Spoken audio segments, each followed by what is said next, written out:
آپ کا میں نے ایک دفعہ درس سنا تھا جو شاید آپ نے جب اپنی زندگی میں آخری دفعہ جب تراویح پڑھائی تھی مسجد میں، تو اس وقت آپ نے کہا تھا کہ دین کو سمجھنے کے لیے ہمیں پیچھے سے پیچھے جانا پڑے گا، کہ یہاں تک کہ ہم اپنے آپ کو نبی کریم صلی اللہ علیہ وسلم کے قدموں پہ جا کے پھینک دیں، اور سائنس اور ٹیکنالوجی میں آگے سے آگے جانا پڑے گا۔ اس کی آپ نے مثال بھی دی، اس بات سے میں ایگری ہوں۔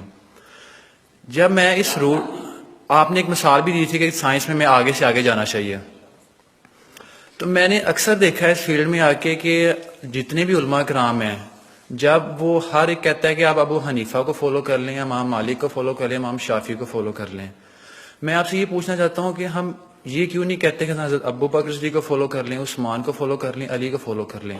کیونکہ میں جس لیول میں پڑھتا ہوں نا، میں اسٹوڈنٹس میں، جب میں اسٹوڈنٹس کو بات کہتا ہوں تو اسٹوڈنٹ مجھ سے یہ پوچھتے ہیں کہ ہم ان لوگوں کو کیوں فالو کریں، ہمیں چاہیے کہ ہم نبی کو فالو کریں، صحابہ کو فالو کریں، انہیں کو فالو کریں۔ تو اس میں ذرا کنفیوژن ہے، تو اس میں ذرا کلیئرٹی تھوڑی سی کر دیجیے ذرا۔ دیکھیے، ہمیں دین اگر سمجھنا ہے تو ہمیں پیچھے کے پیچھے جانا پڑے گا یہاں تک کہ حضور تک پہنچ جائے۔ البتہ حضور تک پہنچنے کا مطلب کیا ہے؟ ایک حضور نے ہمیں قرآن دیا، ایک حضور کی سنت، ان دونوں کو ہمیں اختیار کرنا پڑے گا۔ اب یہ ہے کہ قرآن مجید کی کسی آیت سے استدلال کرنے میں اختلاف ہو سکتا ہے، کسی حدیث سے استدلال کرنے میں اختلاف ہو سکتا ہے، حدیثیں بعض اوقات کنٹراڈکٹری بھی آ جاتی ہیں، ان کے مابین توافق پیدا کرنا یہ ایک بڑی علمی جدوجہد ہے۔ تو یہ جو انفر کرنا ہے قرآن سے اور حدیث سے، اس میں ہمارے فقہا نے اپنی زندگیاں لگائی ہیں، اور اس اعتبار سے اگر ان کو فالو کیا جا رہا ہے تو اس بنیاد پر کہ یہ قرآن اور سنت کی تعبیر ہے۔ لیکن اصل میں ہوا کیا ہے، جب ہمارا دور زوال شروع ہوا، امام ابو حنیفہ نے تو یہ کہا تھا کہ اگر کوئی صحیح حدیث تمہیں مل جائے میرے کسی موقف کے خلاف تو میری بات کو اٹھا کے دیوار پر دے مارنا۔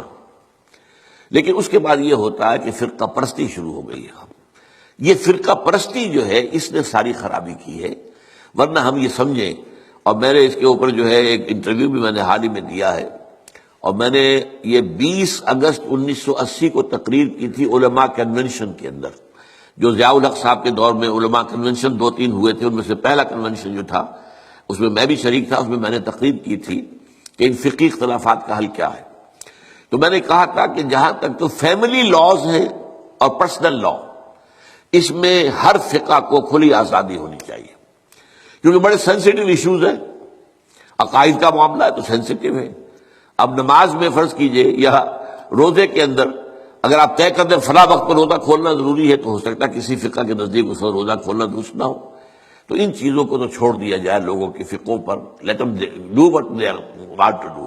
لیکن لا آف دی لینڈ میں کسی فقہ کو تسلیم نہ کیا جائے، بلکہ سب کو تسلیم کیا جائے۔ اب اس کے میرے فرق کو سمجھ لیجئے، کوئی فقہ بائنڈنگ نہیں، لیکن تمام فقہوں کو ہم اپنا سمجھے کہ یہ ہمارا ایک اثاثہ علمی ہے، ایک کامن ہیریٹاج ہے، ہمارا تراث علمی ہے۔ امام ابو حنیفہ نے یہ کہا، مالک نے یہ کہا، شافعی نے یہ کہا، حنبلی نے یہ کہا، امام جعفر صادق نے یہ کہا، امام زید نے یہ کہا، اور حزم نے یہ کہا، اور فلاں نے یہ کہا، عبادیوں نے یہ کہا۔ یہ گویا کہ ہمارا ایک کامن جو ہے، یہ ہمارا اثاثہ ہے۔ اس سب کو سامنے رکھ کر آپ ایک نئی قانون سازی کر سکتے ہیں۔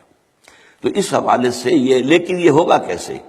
جیسا کہ آپ نے علماء کی بات کی ہے، علماء تو اس کے اندر اتنے سخت ہیں کہ ایک فقہ سے باہر قدم نکالنا گویا کہ آپ ان کے نزدیک کفر ہے۔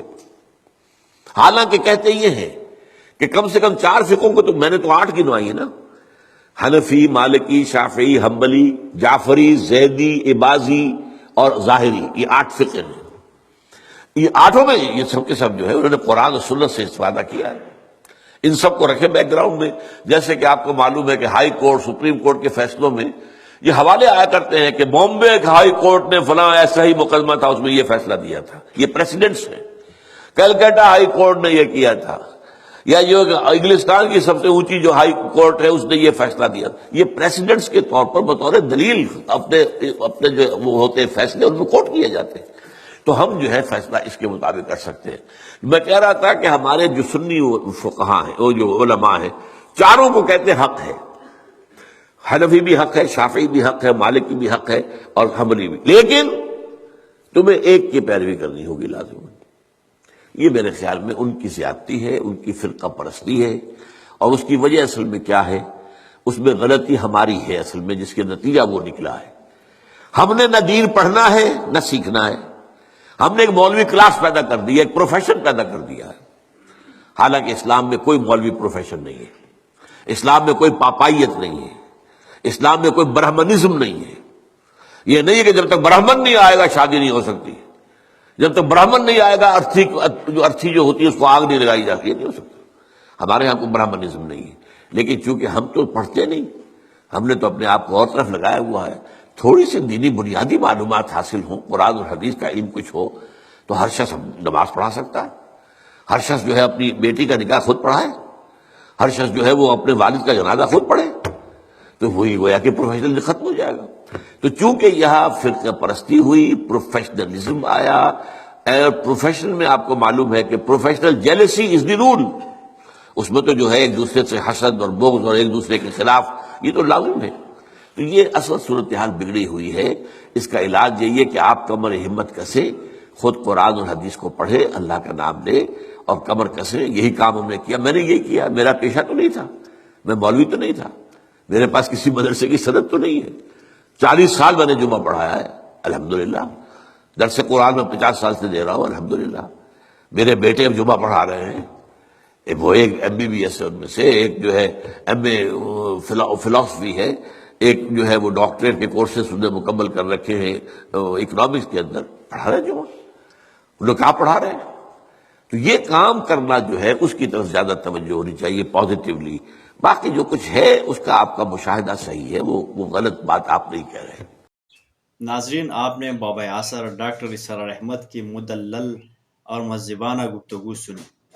آپ کو یہ بھی واضح ہوا کہ ہمارے جو مسائل بگڑے ہوئے ہیں یہ انتہا پسندی اور فرقہ پرستی کی وجہ سے بگڑے ہوئے ہیں۔ تو اس لیے ہم جتنے بھی مسلمان ہیں، یہ ہماری رسپانسبلٹی ہے کہ ہم خود بھی کوشش کریں کہ قرآن اور حدیث کو پڑھیے، اور اس طرح جتنے بھی مکاتب فکر کے علماء ہیں، اس طرح جتنے بھی فقہ ہیں، ان سب کی احترام رکھے۔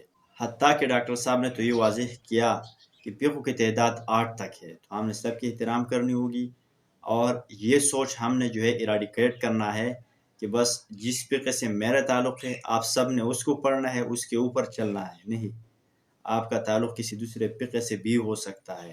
حتیٰ کہ ہم مسلمان ہیں تو ہمارے دل میں ساری انسانیت کے لیے احترام و محبت ہونی چاہیے۔